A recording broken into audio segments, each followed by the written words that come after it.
지금 저보고 한국 특집 다큐를 만들라고요? 못하겠는데요. 여기 미국 저명한 방송사의 한 PD가 머리끝까지 화가 난 채 작가를 향해 손가락질을 하고 있습니다. 어떻게 미국의 방송사에서 한국 같은 나라를 위해 프로그램을 만들 수 있냐며 욕설을 서슴지 않는데요. 무슨 사연 때문에 이 PD가 그렇게 한국을 욕하며 분노하는 것인지 한번 들어보겠습니다. 안녕하세요. 저는 CNN의 수석 PD 마이클 스톤입니다. 저는 지난 15년간 CNN에서 일하며 3번의 에미상을 수상했고 월드 인포커스 시리즈로 피바디상을 받은 바 있습니다. 특히 사회변화와 혁신을 다루는 다큐멘터리 제작에 전문성을 가지고 있죠. 아랍 스프링을 다룬 제 다큐멘터리는 CNN 역사상 가장 높은 시청률을 기록했고 실리콘밸리의 기술 혁신을 다룬 시리즈는 IT 업계에 큰 반향을 일으켰습니다. 그런데 최근 저는 방송사로부터 한국 특집 다큐멘터리 제작 지시를 받았습니다. 솔직히 말씀드리면 처음에는 정말 황당무계했습니다. 한국이라고? 왜 하필 한국?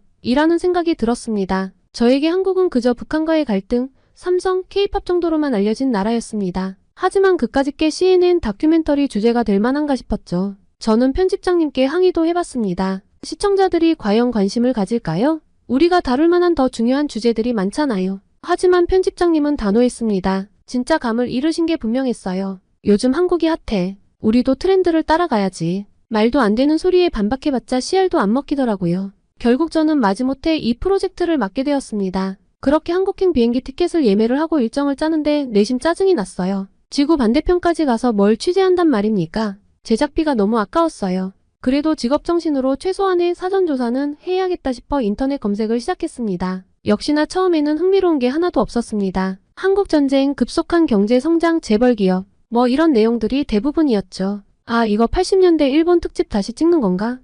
하는 생각마저 들었습니다. 그러다 우연히 최근 한국의 문화산업에 대한 기사를 보게 되었어요. BTS가 비영어권 가수 최초로 5년 연속 글로벌 아티스트 차트 톱10에 올랐다는 소식은 뭐 대충 알고 있었지만 관심은 없었습니다. 운이 좋았나 보네 라고 생각만 했었죠. 그런데 계속 읽다 보니 이게 단순한 우연은 아닌 것 같았어요. 통계를 보니 한류 관련 산업의 수출이 최근 5년간 연평균 13.7% 증가했다고 하더군요. 그리고 한국 드라마가 특히 넷플릭스에서 전 세계적으로 히트를 쳤다고 하는데 솔직히 저는 한 번도 본 적이 없었습니다. 뭐가 그리 재밌다고 난리인가?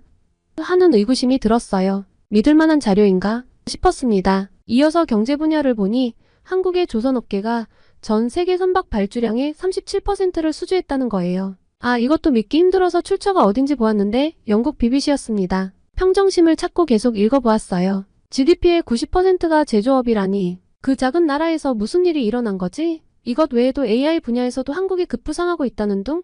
미국, 중국에 이어 세계 3위 AI 강국이라는 둥? 어떻게 미국과 이름을 나란히 할 수 있는지 이상했습니다. 아무리 그래도 우리나라 실리콘밸리 기업들을 따라올 수 있겠어? 라는 생각이 들었어요. 하지만 이렇게 조사를 하면 할수록 제 마음속에는 혼란이 가중되었습니다. 한편으로는 이 정도면 볼 게 있을지도 모르겠다는 생각이 들면서도 다른 한편으로는 이 모든 게 과장된 거 아닐까? 하는 의심이 들었습니다. 역시 직접 가서 보는 수밖에요. 저는 한국에 가기 전날 밤 잠을 이루지 못했습니다. 머릿속이 복잡했거든요. 과연 이번 다큐멘터리가 제대로 될까? 시청자들의 관심을 끌 수 있을까? 아니면 그냥 시간 낭비에 그치는 건 아닐까? 이런 생각들이 꼬리에 꼬리를 물고 이어졌거든요. 결국 저는 스스로에게 타협안을 제시했습니다. 일단 가서 보자. 정말 볼 게 없다면 그냥 관광명소나 찍고 오면 되지 뭐. 이렇게 생각하니 마음이 조금은 편해졌죠. 비행기에 오르면서 저는 다시 한 번째 여권을 확인했습니다. 서울행이라니 내가 정말 가는 건가? 아직도 실감이 나지 않았어요. 그리고 솔직히 말하면 여전히 내심불만이 가득했죠. 하지만 이제 돌이킬 수는 없었습니다. 비행기가 이륙하면서 저는 창밖을 바라보았어요. 뉴욕의 밤하늘이 점점 멀어져 갔습니다. 과연 서울에서 나는 무엇을 보게 될까? 저는 미지의 여정을 시작한 거나 다름없었어요. 오랜 시간의 비행 끝에 드디어 인천국제공항에 도착했습니다. 비행기에서 내리자마자 느낀 건 생각보다는 깨끗하네 였습니다. 그리고 규모가 굉장하더군요. 하지만 곧바로 A공항이야 당연히 깨끗하겠지 라고 자기 합리화를 했죠. 그리고 입국 심사대로 향하는 동안 열심히 두리번거리며 주변을 살펴봤습니다. 사방에 설치된 최첨단 시스템들이 눈에 띄었어요. AI 로봇들이 곳곳에 돌아다니고 있었고 직원들의 친절함도 인상적이었어요. 솔직히 말해서 조금 당황스러웠습니다. 이게 정말 아시아의 공항 맞나?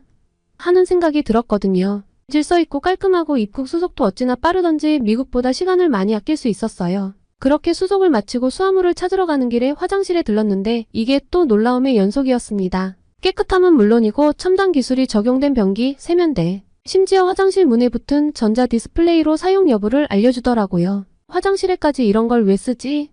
라는 반박이 하고 싶었지만 저는 한국이 효율적인 나라라는 것에 인정할 수밖에 없었습니다. 그리고 공항에서 나와 서울 시내로 향하는 길에 차창 밖 풍경이 계속 제 눈을 사로잡았습니다. 고층 빌딩들이 즐비한 현대적인 도시 경관은 솔직히 뉴욕이 떠올랐거든요. 이게 정말 한국인가? 하는 의문이 계속 들었습니다. 우리는 호텔에 도착해 짐을 풀고 잠시 쉬고 있었어요. 그러다 갑자기 배가 고파져 동료 PD인 톰과 함께 편의점에 가기로 했죠. 밤이 늦었지만 한국의 치안이 좋다고 들어서 한번 나가보았습니다. 호텔에서 나올 때까지도 솔직히 조금 겁에 질려 있었어요. 미국에선 이 시간에 나갔다가 운이 나쁘면 큰일 나거든요. 하지만 실제로 거리에 나와보니 우리의 예상을 훨씬 뛰어넘는 광경이 펼쳐졌습니다. 새벽 1시가 가까워오는 시간인데도 거리는 여전히 활기찼고 한국인들은 여유롭게 돌아다니고 있더라니까요. 편의점에 들어가자 또 다른 놀라움이 기다리고 있었습니다. 사람들이 편의점 테이블에 먹던 음식과 핸드폰을 놓고 화장실에 다녀오는 거예요. 그건 진짜 경악스러웠어요. 톰과 저는 서로를 바라보며 어안이 벙벙해졌습니다. 뉴욕에서였다면 1분도 안 돼서 모든 게 사라졌을 텐데 말이죠. 당연히 이건 뭔가 이상한데 라는 생각이 들었어요. 혹시 우리가 본 게 특별한 우연한 경우인 걸까요? 아니면 정말 한국은 이렇게 안전한 나라인 걸까요? 의심이 가시질 않았습니다. 결국 호기심을 참지 못하고 저는 번역기 어플을 켠 채 편의점 직원에게 다가갔습니다. 저기요, 잠깐 물어봐도 될까요? 저의 질문에 직원은 번역기를 쳐다보았습니다. 네, 무엇을 도와드릴까? 우린 계속 어플로 대화를 했어요. 방금 봤는데 손님들이 물건을 그냥 놓고 화장실에 가더라고요. 이렇게 해도 괜찮나요? 직원은 의아한 표정으로 대답했습니다. 네? 아, 그거요? 당연히 괜찮죠. 다들 그렇게 하는데요. 혹시 물건이 없어지거나 하진 않나요? 글쎄요. 제가 일하는 동안 그런 적은 없었어요. 뭐 가끔 실수로 다른 사람 물건을 가져가는 경우는 있지만 그럴 때는 금방 가져다 주시더라고요. 톰과 저는 서로를 쳐다보며 어안이 벙벙했습니다. 그런데 직원이 그때 다시 말했어요. 한 번 본 적은 있어요. 그럼 그렇지. 저는 생각했는데 이어서 보여진 대답들은 놀라웠습니다. 외국인들이 훔쳐가더라고요. 라는 문장이 제 뒤통수를 치는 듯 했어요. 그렇게 신선한 충격을 안고 호텔로 돌아가는데 톰이 말했습니다. 마이클, 이건 마치 영화 세트장 같아. 너무 완벽해서 오히려 이상하지 않아? 제 말에 톰도 동의했죠. 맞아, 톰. 뭔가 속고 있는 것 같은 기분이야. 내일 좀 더 자세히 알아봐야겠어. 그렇게 다음날 아침 우린 서울 시내로 취재를 나갔습니다. 광화문 광장에서 점심시간을 즐기는 한 직장인을 만나 이야기를 나눴어요. 안녕하세요. CNN에서 왔습니다. 잠깐 인터뷰 가능할까요? 네, 괜찮습니다. 무엇이 궁금하신가요? 그는 영어가 아주 유창했습니다. 어제 밤늦게 거리를 다녀봤는데 생각보다 안전해 보이더라고요. 실제로 그런가요? 그는 웃으며 대답했습니다. 네, 굉장히 안전하죠. 제 여자친구도 밤늦게 혼자 다니는데 전혀 문제 없어요. 혹시 특별한 이유가 있을까요? 제 말에 그는 잠시 생각하더니 말했어요. CCTV가 많은 것도 있고 경찰들도 열심히 순찰하고요. 그리고 뭐랄까 우리 시민들도 서로 조심하고 배려하는 문화가 있어서 그런 것 같아요. 그의 대답은 동양의 매너는 시끄럽고 비신사적일 것이라는 제 편견을 깨주는 대답이었습니다. 솔직히 충분히 증명은 됐잖아요. 인터뷰를 마치고 톰이 저에게 말했어요. 마이클, 너 이거 믿어? 솔직히 말해서 우리도 본 게 있긴 하니까. 하지만 더 취재해봐야 할 것 같아. 그렇게 계속해서 거리를 걸으며 주변을 관찰했습니다. 깨끗한 거리, 질서 있게 움직이는 사람들, 그리고 어디서나 볼 수 있는 편의시설들이 여전히 눈에 띄었죠. 이 정도면 일상이었어요. 우리는 호텔로 돌아와 촬영한 영상을 보며 생각에 잠겼습니다. 안전한 거리, 깨끗한 환경, 질서 있는 시민들이 한 나라에 공존한다는 게 놀라웠습니다. 도대체 어떻게 이런 변화가 가능했을까? 우리가 미쳐보지 못한 한국의 모습은 뭘까?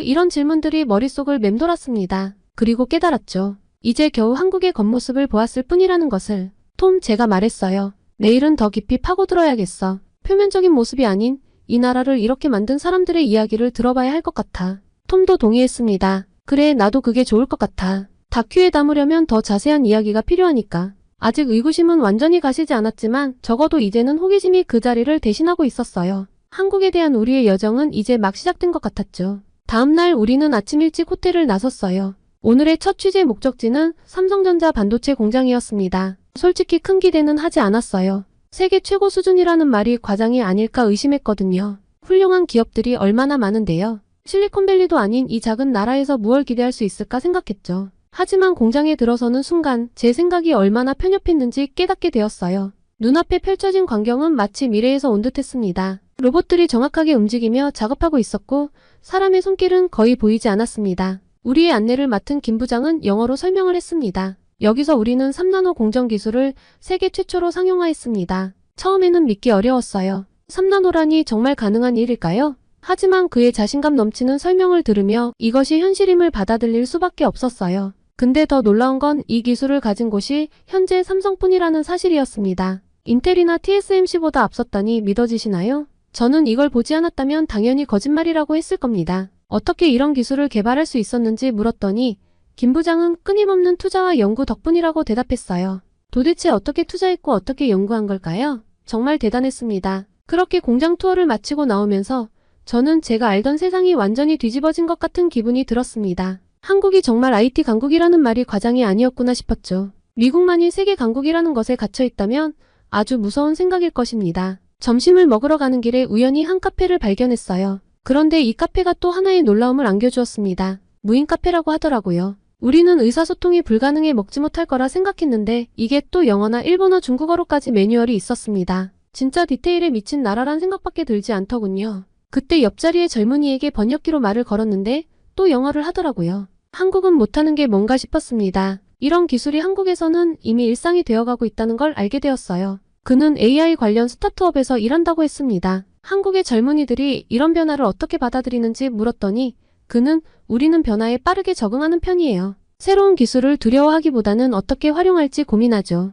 라고 했어요. 그의 말에서 한국의 기술 발전 속도가 빠른 이유를 조금은 이해할 수 있었습니다. 우리는 오늘 본 것들을 정리해보았습니다. 반도체 공장의 첨단 기술, 일상에 녹아든 로봇과 AI. 이 모든 것이 한국의 현재였습니다. 그리고 이것이 세계의 미래가 될 수도 있겠다는 생각이 들었어요. 이어서 한국의 엔터테인먼트 산업을 취재하기 위해 가장 유명한 엔터테인먼트로 갔습니다. 솔직히 말해서 처음에는 이 일정이 마음에 들지 않았어요. K-팝, 아이돌, 전 세계적인 열풍이라고는 하지만 제 눈에는 그저 10대들의 취향일 뿐이었거든요. 과연 이게 진지한 다큐멘터리의 주제가 될 수 있을까 의구심이 들었습니다. 하지만 그 엔터테인먼트 본사에 들어서는 순간 제 생각이 얼마나 편협했는지 깨달았습니다. 로비부터 뭔가 달랐어요. 세련된 인테리어, 최첨단 기술이 접목된 디스플레이. 마치 실리콘밸리의 어느 IT 기업에 온 것 같은 느낌이었습니다. 그곳 통역사와 직원의 설명을 들으며 제 안의 회의적인 목소리가 조금씩 수그러들기 시작했어요. 우리는 단순히 가수를 만드는 게 아닙니다. 글로벌 문화 콘텐츠를 생산하는 거죠.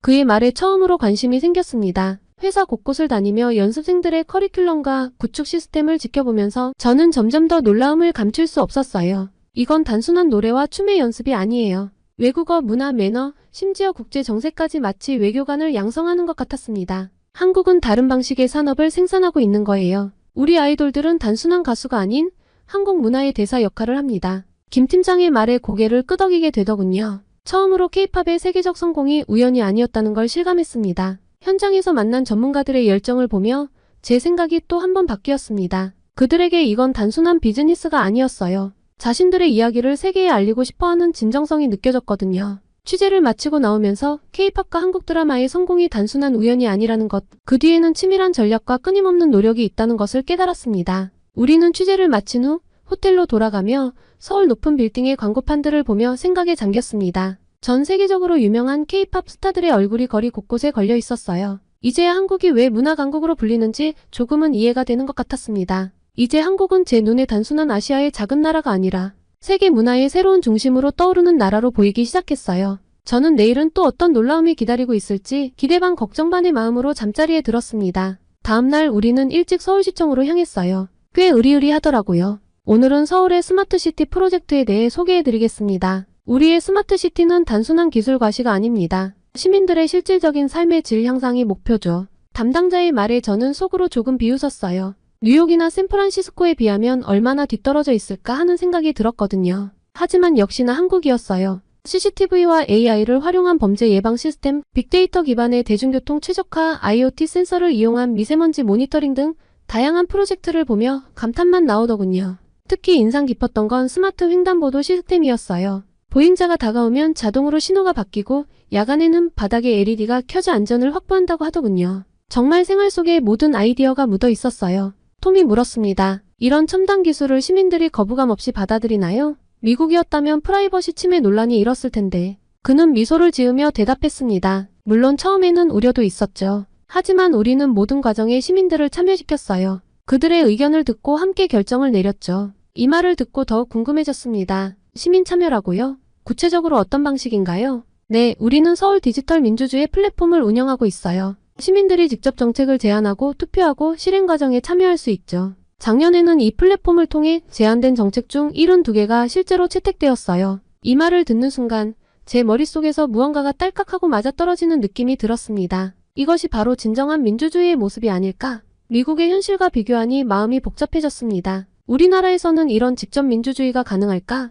아니, 그 전에 우리 시민들이 이런 참여를 원할까? 톰이 말했습니다. 마이클, 이건 정말 대단해. 우리나라였다면 이런 시스템을 구축하는 데만 몇 년은 걸렸을 거야. 이건 저도 동의할 수밖에 없었습니다. 맞아, 톰. 한국의 이런 빠른 대응력이 어디서 나오는 걸까? 그렇게 우리는 계속해서 오늘 본 것들에 대해 이야기를 나눴습니다. 첨단 기술과 시민 참여, 그리고 과거의 교훈이 만나 만들어낸 새로운 사회 모델, 그것이 바로 한국의 현재였어요. 이제 한국은 제 눈에 단순한 아시아의 작은 나라가 아닌 사회혁신의 선도주자로 보이기 시작했습니다. 기술과 민주주의, 효율성과 투명성이 조화를 이루는 모습에 깊은 감명을 받았죠. 동시에 미국 사회의 현실이 마음 한켠을 무겁게 하기도 했고요. 하지만 이것이 바로 저널리스트로서 제가 해야 할 일이 아닐까요? 새로운 시각으로 세상을 바라보고 그것을 통해 우리 사회의 변화를 이끌어내는 것 말이에요. 그렇게 한국에서의 마지막 날, 서울의 아침 풍경을 바라보며 지난 일주일을 되새겼습니다. 치안, 문화의 힘, 곳곳에 적용되어 있는 최첨단 기술들. 제가 본 한국은 제 모든 예상을 뛰어넘는 나라라는 걸 인정했죠.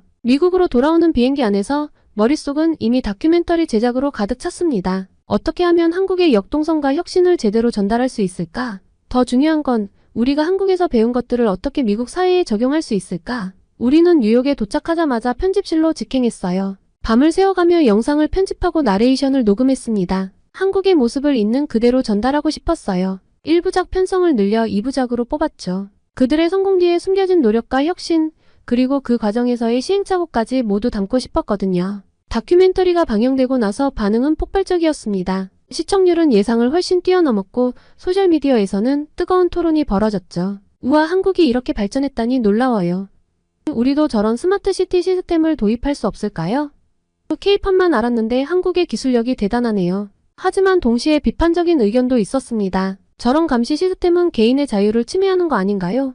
문화적 차이를 고려하면 저런 시스템을 그대로 도입하긴 어려울 것 같아요. 이런 다양한 반응을 보며 제가 한국에서 느꼈던 복잡한 감정이 떠올랐습니다. 그들의 시스템이 완벽하진 않지만 분명 배울 점이 많다는 것, 그리고 그것을 어떻게 우리 현실에 맞게 적용할 수 있을지에 대한 고민이 필요하다는 것을요. 우리가 한국에서 배워야 할 것은 특정 정책이나 시스템이 아닙니다. 그것은 변화에 대한 열린 자세, 혁신을 두려워하지 않는 용기, 그리고 더 나은 사회를 만들기 위해 시민들이 적극적으로 참여하는 문화예요. 이게 한국이 문화 강국이 된 이유이죠. 이런 경험들을 거치고 나서 저는 제 직업에 대한 새로운 의미를 발견했습니다. 단순히 뉴스를 전달하는 것을 넘어 세계 각국의 혁신적인 사례들을 발굴하고 소개하는 것, 그리고 그것을 통해 우리 사회의 변화를 이끌어내는 것, 그것이 바로 제가 해야 할 일이라고 생각했어요. 지금 저는 새로운 프로젝트를 준비하고 있습니다. 글로벌 이노베이션 리포트라는 제목의 시리즈물이죠. 세계 각국의 혁신 사례를 소개하고 그것을 어떻게 미국 사회에 적용할 수 있을지 탐구하는 내용입니다.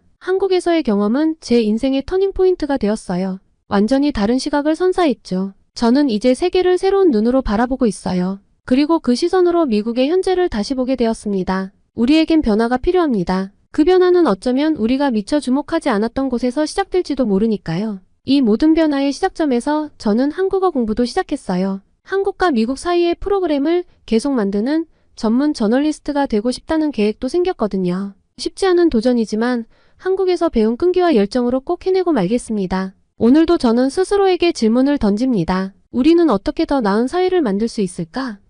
그리고 그 답을 찾기 위해 세계 곳곳을 누비며 새로운 이야기를 발굴하고 있죠. 한국에서 시작된 저의 이 여정이 언젠가는 미국 사회를 변화시키는 작은 씨앗이 되기를 희망하고 있어요. 그 믿음으로 저는 오늘도 새로운 도전을 향해 나아갈 것입니다. 제 이야기를 들어주셔서 감사합니다. 하고 많은 나라 중에서 하필 한국으로 가다니 진짜 짜증나네. 여기 미국 특수부대 출신 군인이 투덜거리고 있습니다. 한국으로 발령을 받고 불만이 가득한 얼굴인데요. 평소 한국의 군대는 미국의 도움이 없으면 자립할 수 없는 곳이라는 생각으로 가득 찼던 이 군인은 한국에 도착하자마자 엄청난 충격을 받았다고 합니다. 대체 어떤 일 때문에 충격을 받게 되었는지 오늘의 사연 만나보시죠. 안녕하세요. 저는 잭 해리슨 미 육군 특수부대 그린벨의 일원입니다. 10년이 넘는 군 경력 동안 세계 각지에서 임무를 수행했지만 이번처럼 황당한 명령은 처음이었습니다. 저와 다른 동료들 몇몇이 한국으로 발령을 받았거든요. 주한미군으로 복무하는 건 생각을 단 한 번도 해본 적이 없는데 당황스러웠습니다. 브리핑 룸에서 명령을 받던 그 순간이 아직도 생생합니다. 우리 팀원들의 얼굴에 쓰인 의문과 실망감이 똑똑히 보였어요. 마이크는 눈을 굴리며 한숨을 쉬었고 사라는 입술을 깨물며 불만을 참는 듯 했습니다. 저 역시 이 상황이 마음에 들지 않았죠. 왜 하필 한국인가요? 제가 물었습니다. 상관은 날카로운 눈빛으로 나를 쳐다보며 대답했어요. 상부의 결정사항이다. 더 이상의 질문은 없길 바란다. 그리고 가게 되면 한미합동훈련이 진행될 거니까 빠르게 적응하는데 최선을 다하고. 그 말에 저는 입을 다물 수밖에 없었지만 마음속으로는 여전히 의문이 가득했습니다. 우리는 세계 최강의 군대 아닌가? 저는 그동안 이라크, 아프가니스탄에서 수많은 작전을 성공적으로 수행해왔습니다. 그런 우리가 왜 한국 같은 작은 나라를 도와줘야 할까? 이런 생각이 꼬리에 꼬리를 물고 이어졌어요. 어쨌든 발령을 받았으니 어쩔 수 없었습니다. 우선 준비 기간 동안 한국에 대해 조사를 해봤어요. 그런데 별로 인상 깊은 게 없었습니다. K-팝이나 드라마 같은 문화 콘텐츠가 유명하다는 건 많은데 군사력에 대해서는 제대로 된 정보를 찾기가 어려웠죠. 하기사 군사력이 약하니 주한미군을 두고 있겠지 하고 중얼거리며 검색을 멈췄습니다. 어차피 가보면 알게 될 테니까요. 출발 전날 밤 부대 동료들과 술자리를 가졌어요. 모두들 한국행에 대해 불만을 토로했습니다. 차라리 유럽이나 중동으로 갔으면 좋았을 텐데 마이크가 한탄했죠. 사라도 동의했어요. 그래도 우리가 가서 그들에게 뭔가 가르쳐줄 수 있을 거야. 우리가 한국을 지켜주고 있잖아. 그러니까 잘 가르쳐주고 도와준다는 너그러운 마음으로 가자고. 그녀의 말에 모두가 웃으며 고개를 끄덕였습니다. 비행기에 오르면서도 이 발령의 의미를 이해할 수 없었어요. 14시간이나 되는 긴 비행 동안 내내 울적한 기분을 감출 수 없었습니다. 창밖으로 보이는 끝없는 구름들을 바라보며 이 훈련이 빨리 끝나고 다시 미국으로 돌아가고 싶다는 생각뿐이었죠. 한국에 대한 정보를 좀 더 찾아보려긴 해 엔터테인먼트 시스템을 뒤적거려봤지만 군사 정보는 거의 찾을 수 없었어요. 대신 한국의 경제 성장이나 기술 발전에 대한 내용이 줄을 이뤘죠. 솔직히 별로 관심이 가지 않았습니다. 우리는 군인이지 경제학자가 아니니까요. 비행기가 서서히 고도를 낮추기 시작했을 때 창밖으로 보이는 한국의 모습은 예상과 달랐어요. 끝없이 펼쳐진 고층 빌딩들과 현대적인 도시 경관이 눈에 들어왔죠. 하지만 여전히 마음 한구석에는 의구심이 자리 잡고 있었습니다. 겉모습만 번지르르 한 게 아닐까 하는 생각이 들었어요.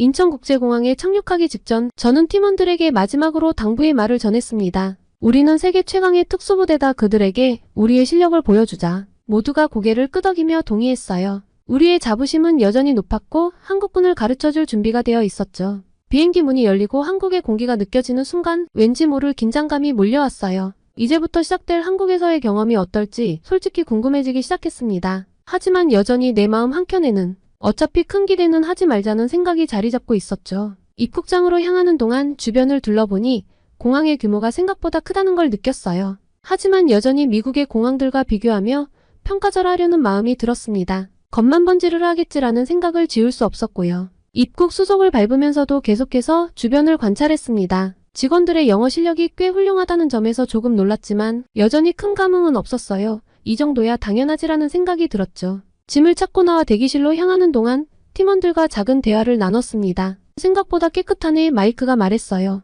사라도 동의하며 그래도 우리나라만은 못해라고 덧붙였죠. 저 역시 고개를 끄덕이며 동의했습니다. 하지만 그때까지만 해도 우리는 몰랐어요. 이 여행이 우리의 모든 편견과 고정관념을 완전히 뒤집어 놓을 거라는 사실을요. 인천국제공항은 그저 시작에 불과했다는 것을 말입니다. 앞으로 펼쳐질 놀라운 경험들이 우리를 기다리고 있었어요. 한국에 도착해 인천국제공항의 입국장을 빠져나오는 순간 저와 동료들 눈앞에 펼쳐진 광경은 우리의 예상을 완전히 뒤엎었습니다. 인천국제공항의 규모와 현대적인 시설에 우리 모두 입이 떡 벌어졌죠. 천장까지 높이 뻗은 유리창을 통해 쏟아지는 자연광, 반짝이는 대리석 바닥, 그리고 끝없이 이어지는 세련된 시설들이 가득했습니다. 이건 분명 우리가 상상했던 아시아의 작은 나라 공항과는 거리가 멀었어요. 이게 정말 공항이야? 마이크가 놀란 목소리로 중얼거렸습니다. 사라도 고개를 끄덕이며 미국 공항보다 더 크고 깨끗해 보이는데 라고 했어요. 저 역시 눈을 크게 뜨고 주변을 둘러보았죠. 우리 셋 모두 믿기지 않는 표정으로 서로를 바라보았습니다. 그때 우리를 맞이하러 나온 한국 측 관계자인 김현우 씨가 유창한 영어로 우리를 반겼어요. 미국에서 오신 특수부대 여러분 환영합니다. 마이크가 먼저 입을 열었습니다. 와, 이 공항 정말 크네. 잠깐 둘러봐도 될까요? 김현우 씨는 미소를 지으며 고개를 끄덕였습니다. 물론이죠. 시간이 충분합니다. 공항 구경하실 때 제가 안내해 드릴게요. 우리는 천천히 공항 내부를 걷기 시작했습니다. 그때 사라가 갑자기 걸음을 멈추더니 무언가를 가리켰어요. 저게 뭐죠? 엄청 빠르게 움직이는데 김현우 씨가 설명했습니다. 아, 저건 자동 수화물 처리 시스템이에요. 시간당 54,000개의 수화물을 처리할 수 있답니다. 우리 모두 놀란 표정을 지었죠? 마이크가 물었어요. 와, 정말요? 그렇게 많이요? 네, 맞아요. 김현우 씨가 대답했습니다. 효율성을 높이기 위해 계속 개선하고 있죠. 우리는 계속 걸어가다가 갑자기 마이크가 뭔가를 발견하고 흥분한 목소리로 외쳤습니다. 저게 뭐예요? 기차 같은데? 김현우 씨가 웃으며 설명했어요. 맞아요. 저건 공항 내 무인 셔틀 열차예요. 터미널 간 이동을 빠르게 해주죠. 사라가 궁금해하며 물었습니다. 그럼 이건 자동으로 움직이나요? 네, 맞습니다. 김현우 씨가 대답했어요. 완전 자동화 시스템으로 운영되고 있어요. 그리고 영화관도 있고요. 마이크가 놀라서 물었어요. 영화관이요? 공항에요? 맞습니다. 긴 대기 시간을 즐겁게 보내실 수 있도록 다양한 시설을 갖추고 있죠. 저건 병원 아닌가요? 공항 안에 병원이 있다니 너무 신기한데요. 이어진 질문에 김현우 씨가 설명했습니다. 맞아요. 저건 공항 내 의료센터예요. 24시간 응급 의료 서비스를 제공하고 있죠. 나도 놀라서 물었습니다. 정말요? 그럼 여기서 진료도 받을 수 있나요? 물론이죠. 김현우 씨가 대답했어요. CT 스캐너, 엑스레이 기계, 심지어 작은 수술실까지 갖추고 있답니다. 마이크가 궁금해하며 물었습니다. 와, 대단하네요. 그럼 이런 시설을 실제로 사용한 적도 있나요? 김현우 씨는 고개를 끄덕이며 대답했어요. 네, 물론이죠. 얼마 전에도 외국인 관광객이 심장마비로 쓰러졌는데 여기서 응급처치를 받고 목숨을 건졌답니다. 그의 말에 이런 시설이 생각보다 더 체계적이고 전문적으로 사람의 생명을 구하는 데 쓰인다는 사실에 깊은 인상을 받았어요. 저는 우리를 태우러 온 차를 기다리면서 저는 문득 이번 주한미군 발령에 대한 기대감이 생기기 시작했습니다. 과연 한국군은 어떨지 정말 궁금해졌죠. 우리가 우습게 봤던 이 나라에서 배울 것이 정말 많을 것 같다는 생각이 들었습니다. 미군에 대한 특혜도 많다고 들었고요. 차에 오르면서 김현우 씨가 말했어요. 앞으로 여러분들이 머물 관사로 가겠습니다. 내일부터 본격적인 훈련이 시작될 거예요. 그의 말에 우리는 고개를 끄덕였습니다. 이제는 더 이상 귀찮은 임무가 아니라 흥미진진한 도전으로 느껴졌어요. 차창 밖으로 보이는 서울의 야경을 바라보며 저는 이 여행이 우리에게 어떤 변화를 가져다 줄지 기대하게 되었습니다. 고층 빌딩들이 밤하늘을 수놓은 모습은 마치 미래 도시를 보는 것 같았어요. 뉴욕이나 LA 못지않게 멋졌습니다. 우리는 관사에 도착해 짐을 풀면서 오늘 하루 있었던 일에 대해 이야기를 나눴어요. 잠자리에 들기 전까지도 저는 창밖으로 보이는 서울의 불빛을 바라보았습니다. 이 눈부신 도시 뒤에 숨겨진 한국의 군사력은 과연 어떨지, 내일 시작될 훈련은 어떤 모습일지 상상하며 잠이 들었어요. 다음날 아침 일찍 우리는 한국군 훈련장으로 향했습니다. 훈련장에 도착하자 한국군 관계자들이 우리를 맞이했습니다. 그들의 깔끔한 복장과 예의 바른 태도가 인상적이었어요. 우리를 안내한 박중령은 유창한 영어로 오늘의 일정을 설명해 주었습니다. 오늘은 우리 군의 최신 기술과 장비들을 소개해드리겠습니다. 그의 자신감 넘치는 목소리에서 한국군의 자부심이 느껴졌어요. 처음 우리가 본 것은 한국군의 통신 시스템이었습니다. 박중령은 자랑스럽게 설명했죠. 이 시스템은 우리가 자체 개발한 것으로 어떤 지형에서도 안정적인 통신이 가능합니다. 시연을 지켜보면서 저는 우리 군의 통신 장비와 비교하지 않을 수 없었습니다. 놀랍게도 한국의 시스템이 더 빠르고 안정적으로 보였어요. 이것은 부정할 수 없는 사실이었습니다. 실시간으로 고화질 영상을 주고받는 모습을 보며 저는 우리 장비의 한계를 떠올렸습니다. 다음으로 우리는 한국군의 무인 정찰기를 보게 되었는데 작고 가벼워 보였지만 성능은 놀라웠어요. 이 드론은 24시간 연속 비행이 가능하며 고해상도 영상을 실시간으로 전송할 수 있습니다. 박중령의 설명을 들으며 저는 우리 군에도 이런 장비가 있으면 좋겠다는 생각이 들었습니다. 특히 야간 투시 능력과 열감지 센서의 정확도는 정말 인상적이었어요. 그러나 진짜 충격은 그 다음이었습니다. 박중령이 우리를 거대한 경납고로 안내했을 때 우리 모두의 입에서 탄성이 터져나왔어요. 그곳에는 현무5라고 불리는 미사일이 있었죠. 이 미사일은 우리가 최근에 개발한 것으로 정확도와 파괴력 면에서 세계 최고 수준입니다. 박중령의 설명을 들으며 저는 미국의 미사일 기술과 비교하고 있었습니다.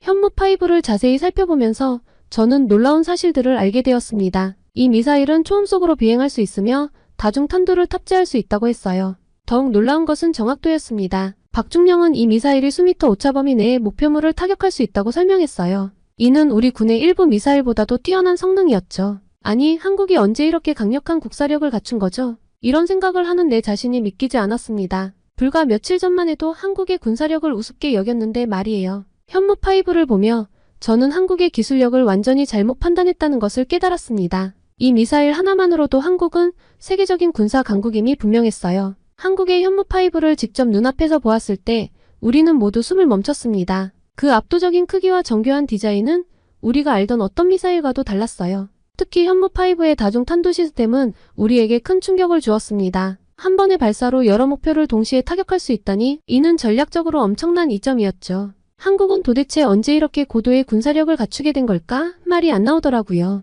한국 기술진이 자체 개발했다는 사실에 우리는 자존심이 상하게도 그저 경외심을 느낄 수밖에 없었습니다. 현무5의 정확도와 사거리에 대한 설명을 들었을 때 우리는 서로를 바라보며 놀란 표정을 감추지 못했어요. 이 미사일 하나만으로도 한국의 방위력이 얼마나 강력한지 실감할 수 있었습니다. 이어서 박중령은 계속해서 한국군의 다른 첨단 장비들을 소개했습니다. 레이저 유도 포탄, 전자전 장비, 그리고 첨단 전투복들을 설명했습니다. 모두 우리의 예상을 뛰어넘는 수준이었어요. 특히 전투복에 내장된 생체 신호 모니터링 시스템은 정말 인상적이었습니다. 이 시스템은 전투원의 생체 신호를 실시간으로 감지하고 위험 상황을 즉시 알려준다고 했어요. 이런 기술이 있다면 전장에서 얼마나 많은 생명을 구할 수 있을지 상상이 되더군요. 그리고 한국군 장교들과 대화를 나누면서 저는 한국군의 높은 교육 수준과 전문성에 놀랐습니다. 많은 장교들이 미국에서 유학한 경험이 있었고 국제 정세에 대한 깊은 이해를 가지고 있었어요. 그들의 영어 실력도 훌륭했습니다. 한 장교는 중동 정세에 대해 나보다 더 상세히 알고 있었고 다른 장교는 최신 군사 전략에 대해 열띤 토론을 펼쳤죠. 오후에는 한국군의 사이버 방어 시스템을 견학했습니다. 우리는 세계 최고 수준의 IT 인프라를 바탕으로 강력한 사이버 방어 능력을 갖추고 있습니다. 박중령의 설명을 들으며 저는 한국의 기술력을 다시 한번 실감했어요. 한국군의 사이버 보안 시스템은 인공지능을 활용해 실시간으로 위협을 탐지하고 대응한다고 했어요. 게다가 미국군보다 더 정밀하더군요. 그렇게 하루의 일정을 마치고 저는 깊은 생각에 잠겼습니다. 불과 이틀 전 우리는 한국을 아시아의 작은 나라로 무시했었죠. 하지만 지금의 제 마음은 완전히 달라졌습니다. 존경심 그리고 약간의 부끄러움까지 느꼈습니다. 한국은 단순히 따라가는 나라가 아니라 많은 분야에서 선도하는 나라였어요. 특히 군사기술 분야에서는 우리와 어깨를 나란히 할 정도로 발전해 있었고요. 호텔 로비에서 동료들과 오늘 하루를 돌아보며 이야기를 나눴습니다. 모두가 비슷한 감정을 느끼고 있었죠. 한국군의 기술력과 전문성에 대한 놀라움, 그리고 우리의 편견에 대한 반성과 우리가 얼마나 좁은 시각을 가지고 있었는지를 말했습니다. 방으로 돌아와 침대에 누워 저는 오늘 본 것들을 하나하나 떠올려 보았습니다. 현무5 미사일, 첨단 통신 시스템, 사이버 방어 능력 같은 것들이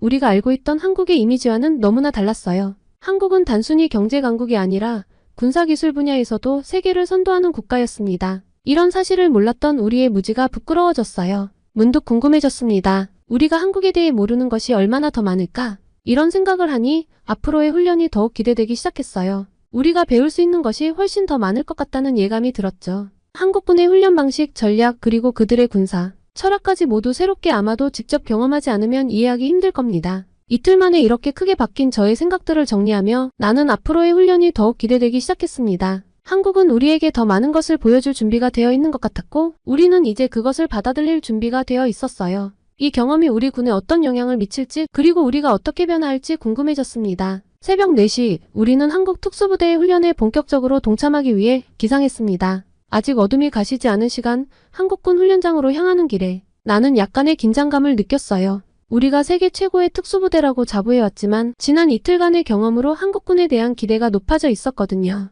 훈련장에 도착하자마자 우리는 한국 특수부대원들과 합류했습니다. 그들의 눈빛에서 강인함과 결의가 느껴졌어요. 박중령이 우리에게 설명했습니다. 오늘은 우리의 일상적인 훈련 일정을 함께 하게 될 겁니다. 준비되셨나요? 처음에 훈련은 극한의 체력 단련으로 시작됐습니다. 20km 행군을 시작으로 각종 장애물 코스와 전투 시뮬레이션이 이어졌어요. 놀라웠던 건 한국 군인들의 끈기와 인내심이었습니다. 힘든 훈련 중에도 그들의 얼굴에서는 포기의 기색을 찾아볼 수 없었죠. 특히 인상 깊었던 건 극기 훈련이라 불리는 과정이었습니다. 추운 계곡물에 장시간 머무르며 정신력을 단련하는 훈련이었는데 한국 군인들은 마치 고통을 즐기는 듯한 표정으로 임했어요. 저도 이 훈련에 참여했지만 20분도 채 버티지 못하고 나왔습니다. 반면 한국 군인들은 1시간 넘게 물속에 있었죠. 어떻게 저렇게 오래 버틸 수 있는 거죠?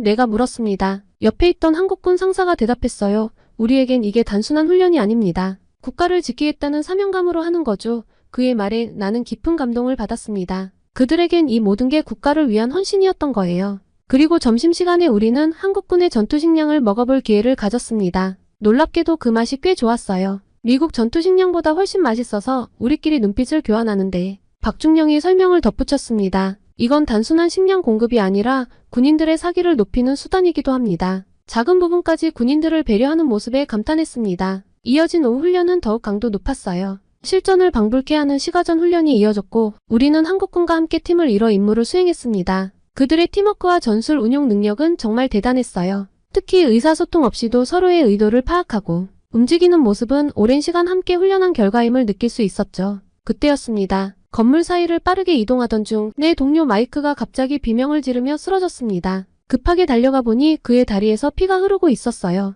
아마도 날카로운 금속 조각에 다리를 긁힌 것 같았습니다. 우리는 몹시 당황했지만 재빨리 응급처치를 시작했습니다. 그런데 놀라운 일이 벌어졌어요. 한국군 의무병이 눈 깜짝할 사이에 나타나 마이크의 상처를 살폈습니다. 그의 움직임은 신속하고 정확했죠. 대퇴부 근육 손상입니다. 즉시 치료가 필요합니다. 그의 말에 우리는 잠시 주춤했어요. 이런 상황에서 보통은 응급처치 후 훈련을 중단하고 병원으로 이송하는 것이 일반적인 절차였거든요. 하지만 한국군의 대응은 달랐습니다. 그들은 즉시 현장에 이동식 의료 장비를 가져왔어요. 놀랍게도 그것은 마치 작은 이동식 수술실 같았습니다. 이건 우리가 최근에 개발한 전장용 응급 의료 시스템입니다. 현장에서 바로 치료할 수 있어요. 박중령이 설명했어요. 의료진은 신속하게 마이크의 상처를 소독하고 치료하기 시작했습니다. 그들이 사용하는 장비와 기술은 우리가 본 적 없는 것들이었어요. 레이저를 이용한 지혈장치, 3D 프린팅 기술을 활용한 맞춤형 붕대, 그리고 나노 기술을 적용한 항생제 주사까지 첨단 기술의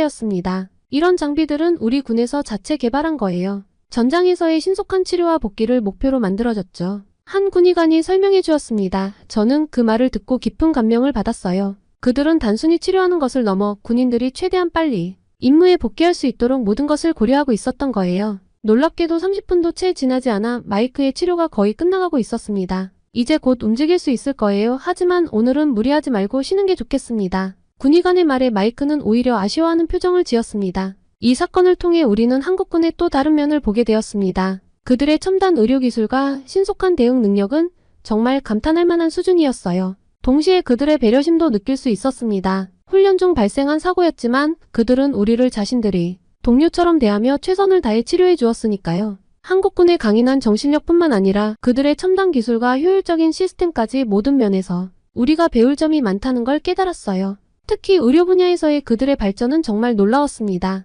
이곳에 처음 도착했을 때 저는 얼마나 편견에 사로잡혀 있었는지 떠올랐습니다. 한국이라는 나라, 한국군에 대한 그 모든 오만한 생각들이 이제는 부끄럽게만 느껴졌습니다. 쉬는 시간에 저는 동료들과 이야기를 나누었습니다. 우리 군도 한국군처럼 변화해야 한다고 생각해. 우리는 각자 느낀 한국 훈련 정보들도 공유했습니다. 특히 기억에 남는 건 현무5 미사일이었죠. 그 미사일을 보며 느꼈던 경외감은 아직도 생생합니다. 우리도 저런 기술을 개발해야 해. 저는 중얼거렸고 옆자리의 마이크가 동의의 뜻으로 고개를 끄덕였습니다. 한국의 군사기술이 이렇게까지 발전해 있다는 사실이 아직도 믿기지 않았어요. 한국에서의 경험은 단순히 군사훈련을 넘어 우리의 세계관을 완전히 바꿔놓았어요. 우리가 작은 아시아 국가라고 무시했던 한국은 사실 많은 면에서 우리를 앞서가고 있었던 거예요. 그들의 첨단 기술, 효율적인 시스템, 그리고 강인한 정신력은 우리가 본받아야 할 모델이었습니다. 저는 한국군의 필승 정신이 떠올렸습니다. 그들에게 이 말은 단순한 구호가 아니었어요. 그것은 그들의 모든 행동과 사고방식에 깊이 뿌리박힌 철학이었죠. 우리도 저런 정신이 필요해 동료들에게 말했습니다. 단순히 임무를 수행하는 것을 넘어 국가를 위해 헌신하는 마음가짐 말이야. 한국군의 사이버 보안 시스템도 정말 인상적이었어. 사라가 말했죠. 우리도 그런 시스템을 구축할 필요가 있어. 현대 전쟁에서 사이버 공간의 중요성은 더욱 커질 테니까. 한국의 사이버 방어 능력은 정말 놀라웠어요. 한국은 이미 미래 전장을 대비하고 있었던 거죠. 그때 마이크가 자신의 다리를 가리키며 말했습니다. 의료기술도 잊지 말자고. 내가 직접 경험해봤지만 그들의 의료 시스템은 정말 대단해. 전장에서 신속하게 부상병을 치료하고 복귀시킬 수 있다니. 그의 말에 우리 모두 고개를 끄덕였어요. 한국군의 의료기술은 우리 군에도 큰 도움이 될 거라 확신했습니다. 앞으로 미국군과 한국군과의 정기적인 교류 프로그램에는 절대 빠지면 안 되겠어. 그리고 미국에서도 더 많은 인원이 참여해야겠고, 우리가 경험한 것처럼 직접 보고 느끼는 것만큼 효과적인 건 없으니까. 그의 제안에 우리 모두 동의했어요. 지속적인 교류를 통해 양국 군대가 함께 발전할 수 있을 거라는 확신이 다들 들은 거죠.